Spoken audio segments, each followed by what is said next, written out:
Shalom, shalom bien-aimés, que le Seigneur vous bénisse. Je vous salue dans le nom puissant de notre Seigneur Jésus-Christ. Nous persévérons toute la semaine dans notre étude sur le conseil des sages.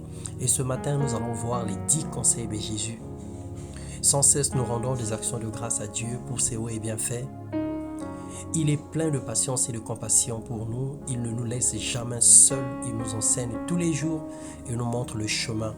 Que son nom soit glorifié. Alors nous allons voir les conseils de Jésus. Jésus nous a donné plusieurs conseils et nous allons parler de 10 conseils aujourd'hui. Le premier conseil à retenir, c'est sur l'amour. Jésus donne un commandement nouveau. Il nous dit de nous aimer les uns les autres. Comme je vous ai aimé, vous aussi aimez-vous les uns les autres. Dans Jean 13, le verset 34, Jésus nous rappelle et nous montre les valeurs de l'amour. Et ensuite, il nous parle de la compassion. Comme on persistait à l'interroger, il se redressa et leur dit, celui d'entre vous qui est sans péché, qu'il soit le premier à lui jeter une pierre. Jean 8, le verset 7. C'est de la réciprocité. Nous devons avoir la compassion les uns pour les autres, afin que Dieu aussi ait compassion de nous. Il nous parle du pardon. Père, pardonne-leur, ils ne savent pas ce qu'ils font. Puis ils partagèrent ses vêtements et les tirèrent au sort. Luc 23, 34. Jésus était consterné de voir ce que les soldats étaient en train de faire avec son vêtement. Mais il a quand même demandé à Dieu le Père de les pardonner. Il a demandé à Dieu le Père de ne pas les imputer cette faute parce qu'il était plein d'amour et de compassion les uns pour les autres. Il était plein de compassion pour tous les humains. Il nous parle de la liberté. Nous étions hier esclaves du péché, esclaves de plein de choses et aujourd'hui Christ nous a affranchis. Il a dit, vous connaîtrez la liberté et la liberté vous rendra libre dans Jean 8, le verset 32. Alors soyons esclaves de la justice. Faisons tous nos efforts à ne plus se laisser entraîner ou être condamnés par des choses que nous avons abandonnées hier et avant-hier. Il nous parle ensuite de la miséricorde. Heureux les miséricordieux car ils obtiendront miséricorde. Matthieu 5, le verset 7. Il nous parle de la grandeur du Dieu le Père. Là, Jésus posa sur eux son regard et dit, pour les hommes c'est impossible, mais pour Dieu tout est possible. Matthieu 19, le verset 26. Il n'y a rien qui soit impossible à Dieu. Quel que soit ce que tu vis, quel que soit ce que tu traverses, quels que soient les problèmes et les situations que tu rencontres, le Seigneur est Dieu et rien n'est impossible à lui. Il s'emploie à nous faire du bien et à nous donner ce que nos cœurs désirent. Il nous parle ensuite de l'élévation. Marc 10, le verset 43. Parmi vous, il ne doit pas être ainsi. Celui qui veut devenir grand parmi vous devra devenir votre serviteur.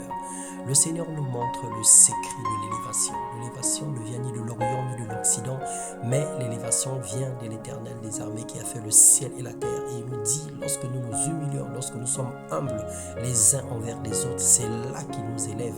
Et celui qui prétend être grand, c'est celui qui doit laver les pieds des autres, c'est celui qui doit être en train de servir les autres avec désintéressement. Il nous parle ensuite de la vigilance, le 8e conseil. Quand ces événements commenceront, redressez-vous et relevez la tête car votre rédemption est proche. Luc 21, 28, Jésus parlait du temps de la fin.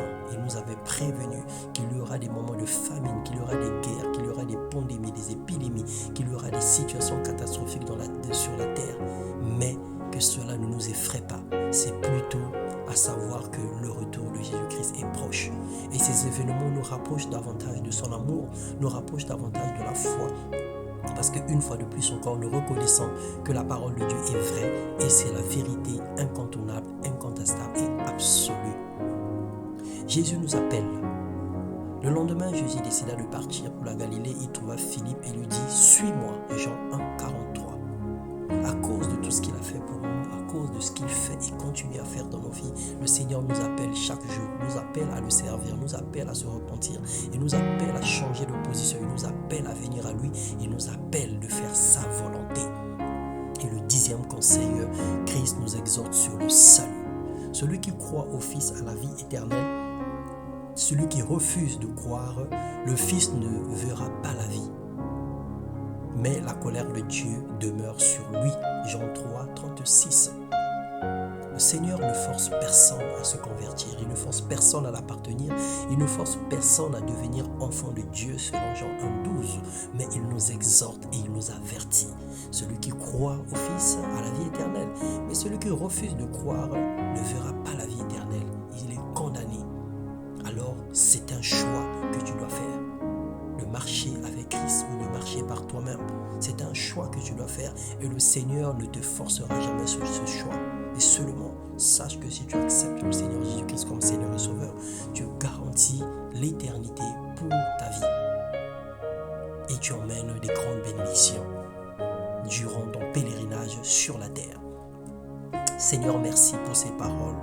Aide-nous à l'appliquer et à les mettre en pratique. Nous avons besoin de ton soutien pour nous imprégner de ta volonté dans le nom puissant de Jésus-Christ. Et c'était les 10 conseils de Jésus pour une vie agréable, pour une marche chrétienne exceptionnelle. Que le Seigneur vous bénisse et qu'il vous accorde sa vie et sa paix, qu'il vous accorde le salut, qu'il vous accorde la grâce durant tout ce mois de juin. Que les désirs profonds de vos cœurs vous soient accordés. Expérimentez davantage la puissance de Dieu, expérimentez davantage la grandeur de Dieu en mettant en pratique sa parole, quoique difficile, quoique quelquefois lourd et pesant, mais faisant le minimum